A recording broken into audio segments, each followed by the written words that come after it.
अफगान अमल और वज़ीर आज़म इमरान खान के अमरीका से पाकिस्तान के ताल्लुकात और ये ऑब्जर्वेशन कि अब भारत शायद अमरीका का स्ट्रेटेजिक पार्टनर है, इससे मुतल्लिक इज़हार ख्याल पर हम अपने तज्जियाकारों की राय जान रहे हैं। मज़हर अब्बास साहब, जैसे अभी हमारे दोनों एनालिस्ट ब्रेक से पहले गुफ्तगू कर रहे थे, इसके ऊपर भी अपनी राय दीजिएगा और क्या वजह है कि पाकिस्तान जब इस पोजीशन में था कि इस ताल्लुक को दीगर शोबों में मजीद ताल्लुकात बढ़ाने के लिए माइलेज के तौर पर इस्तेमाल कर सकता था, मजीद मजबूत हो सकते थे ताल्लुकात, उस वक्त ना कर सका और अब हमें ये दिन देखना पड़ा है कि जब हम ये सोचने पर मजबूर हैं ये चीज़ खत्म हो रही है तो शायद ताल्लुकात में भी कुछ खटाई आ जाए। देखिए, आपको रीविजिट करना पड़ेगा अपनी 40 साल अफगान पॉलिसी को। आपको देखना पड़ेगा कि पहली अफगान जंग से लेकर दूसरी अफगान जंग तक आप अमेरिका की जंग लड़ते रहे और फिर जब आप अमेरिका की जंग लड़ते हैं तो फिर आप ये क्यों एक्सपेक्ट करते हैं कि वो जी वो आपकी गन्स आपने अपना इलाका उनके हवाले किया, वो सारी गन फिर वो छोड़ के चले गए। उन्होंने तो उनसे क्या गिला करना आपका,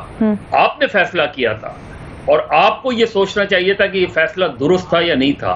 हमने अपने इंटरेस्ट को, अपने लोकल, अपने कौमी मफाद को नहीं देखा और माजी में भी चले जाएं, जिसकी एक मिसाल अभी भट्टी साहब ने भी दी थी, और पीछे चले जाएं जब अमेरिका कम्युनिज्म के खिलाफ लड़ रहा था तो उस वक्त भी हमने अपने मुल्क के अंदर जो है जितनी भी बाएं बाजू की जमातें थी, अमेरिका के कहने पे उनके खिलाफ ऑपरेशन किया, कम्युनिस्ट पार्टी ऑफ पाकिस्तान को बैन किया। यहाँ उस वक्त जो NWFP था,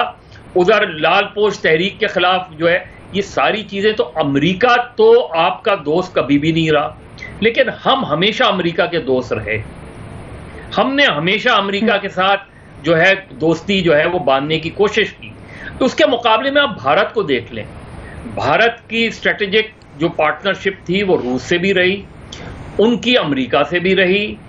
उनका चाइना के साथ इतना बड़ा कॉन्फ्लिक्ट होने के बावजूद आज भी उनकी सबसे बड़ी ट्रेड जो है वो चाइना के साथ ही है।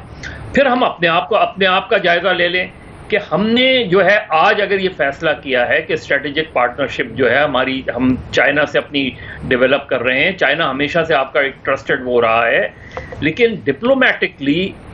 क्या प्राइम मिनिस्टर की असेसमेंट अफगानिस्तान के बारे में बिल्कुल दुरुस्त है, लेकिन क्या डिप्लोमेटिकली प्राइम मिनिस्टर को ये बात करनी चाहिए थी? ये उतना ही वीक स्टेटमेंट नजर आता है जितना कुछ अरसे पहले मोईद यूसुफ साहब ने दिया था। मेरा ख्याल है डिप्लोमेटिकली शायद प्राइम मिनिस्टर को ये स्टेटमेंट अवॉइड करना चाहिए था, क्योंकि इसमें ऐसा लगता है जैसे हम जो है वो बहुत ही बैकफुट पे हैं,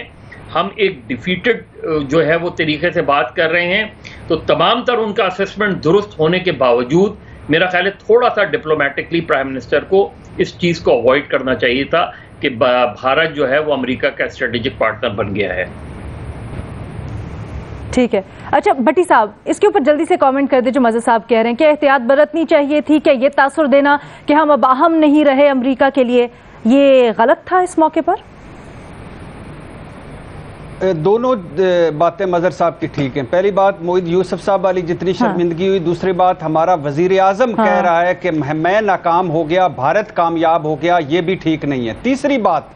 जो मज़हर साहब ने सबसे इंपॉर्टेंट की, जो पूरी कौम को, पूरे पाकिस्तान को समझने की जरूरत है, प्लीज अल्लाह के नाम से इस अफगानिस्तान से निकल आएं, अपने बॉर्डर महफूज करें, पाकिस्तान को मजबूत करें, इनको लड़ने दें, आपस में लड़ने दें, जो करना है करने दें,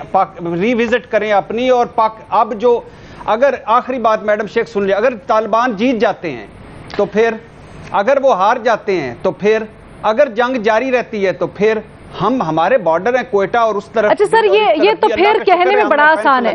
ये सुनने में बड़ा आसान है, कहने में बड़ा आसान है, लेकिन क्या ये हकीकत में भी मजबूत अफगानिस्तान, इसके बाद फिर के बाद एक बहुत बड़ी स्पेस है, एक बहुत बड़ा ब्लैंक है जो कि ओपन फॉर डिबेट है। मैं महमल का कमेंट जानना चाहती हूँ। ठीक है।